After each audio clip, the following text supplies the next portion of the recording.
We don't seem to have any trouble reaching out for help if we have a broken leg, or if we have diabetes, or if we have cancer. But the minute we start talking about reaching out because we're not feeling right, we can't manage our feelings, we may be feeling a deep despair, we may be feeling suicidal. When we have that bundle of feelings, it's harder for many people. And the reason it's harder is because of that, it's a combination of how we have been taught, but also it's a combination of stigma, shame, and fear perhaps of discrimination. And it's hard to ask people to be brave when they're struggling already with not feeling so good and feeling marginalized because they have depression or anxiety, but tell people you have it. Tell people this is what worked for me. Tell people what doesn't work for you. Tell people when you need a break, when you need some help. It makes it easier than for the next person. If you're not somebody who struggles with it, ask. Ask what they're going through.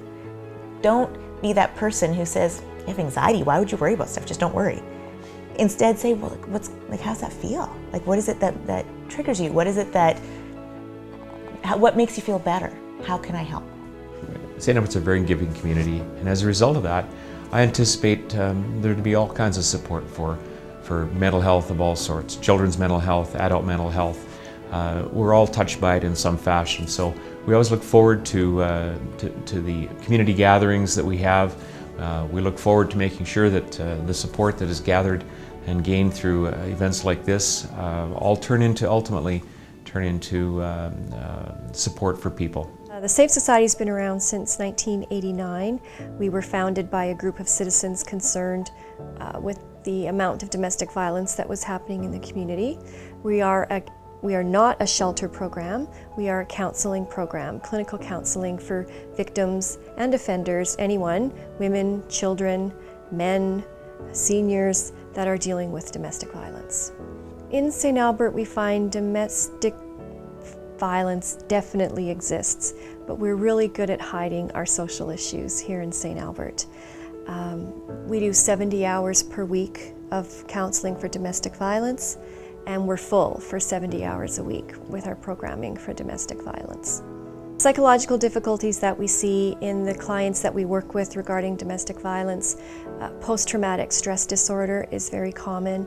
They've been through something, there might be an incident that was extremely tragic.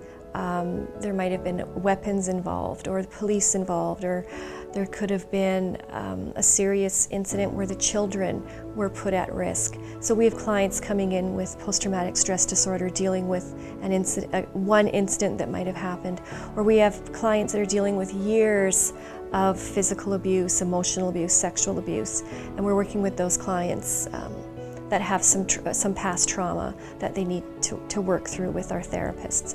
We also have clients that come in with depression from dealing with years and years of abuse. They also have general health issues, anxiety, stomach problems, headaches, migraines because of the anxiety or the stresses that they've been living with regarding domestic violence. We also have people that have a mental illness that might be contributing to domestic violence that causes anger outbursts, bipolar personality disorder, borderline personality disorders. So we might have victims or offenders that have a mental illness that might require some counseling help from us. I really think connecting and what we see for the youth is when they share their stories with each other, then they don't feel so alone. So if someone is feeling depressed or anxious, or if somebody is feeling alone and that there's no one to talk to and nobody who feels the same way, they know when they come to Out Loud that there's a whole bunch of people feeling exactly the same way. Out Loud, we started it in about two and a half years ago, in the spring of 2014. And just as an LGBTQ youth group here in St. Albert, because there's some great resources in Edmonton, but we wanted something that was more part of our community and a place where St. Albert and area kids could come and find other people who are more like them. So BAM stands for Building Assets and Memories. So we're a youth-to-youth group inside St. Albert. We work along with the city And our goal is to connect youth to youth, youth to themselves, and youth to the community.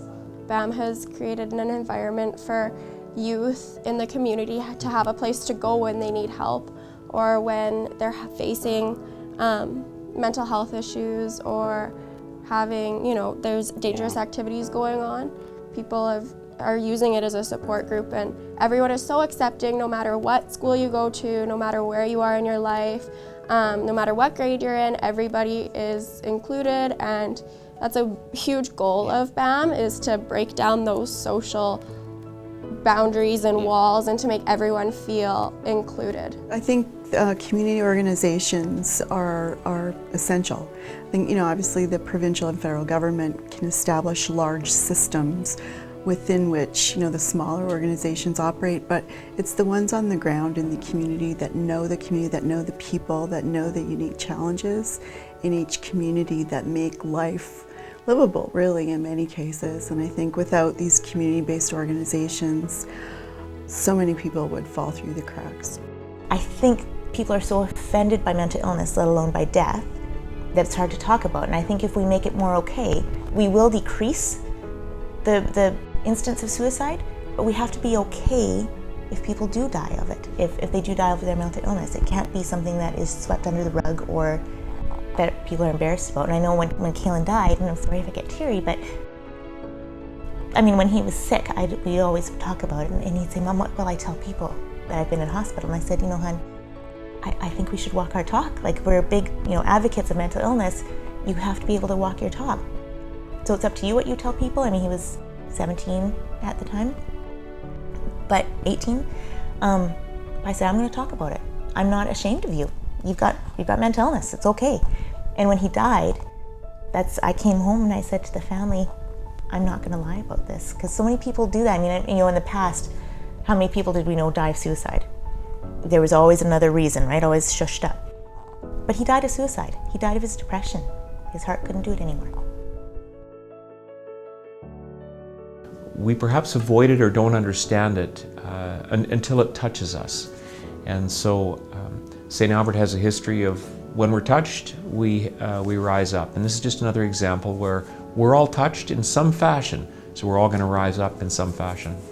When you have somebody creating a solution to a problem, a specific problem they've encountered, the chances are that there are hundreds more like them that have had just that experience. And so you have the right exact response to that problem. And I think that's what these community organizations are.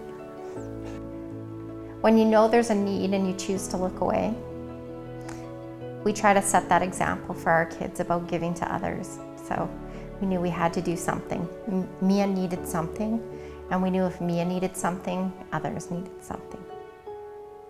I saw statistics a couple of years ago that said for every $1 spent in prevention, you're saving $28 in intervention around domestic violence. So $1 to make a difference in $28, that could be spent in mental health program, it could be spent in the healthcare system, might be spent in the justice system or hospitals and healthcare. So if we can get the word out there to people and what healthy relationships look like, what domestic violence works like, how to recognize, respond, and refer regarding domestic violence in your community, we could save millions of dollars through various systems in our communities just by some easy prevention and education in the community. I think a lot of people ask us, where's this going or what's going to happen? And to be honest, I hope one day that there isn't a need for an LGBTQ group. I just hope there's such acceptance around the LGBTQ community, mental health, all of those kinds of things, that these groups aren't needed because everyone understands. To the people that are attending the event this evening, the 3 charities you're working with do amazing and incredible work, and we couldn't do it without the support of the community. And our clients may never know who you are, they may never know your names, but they'll never forget the kindness that you offered by being so generous here tonight.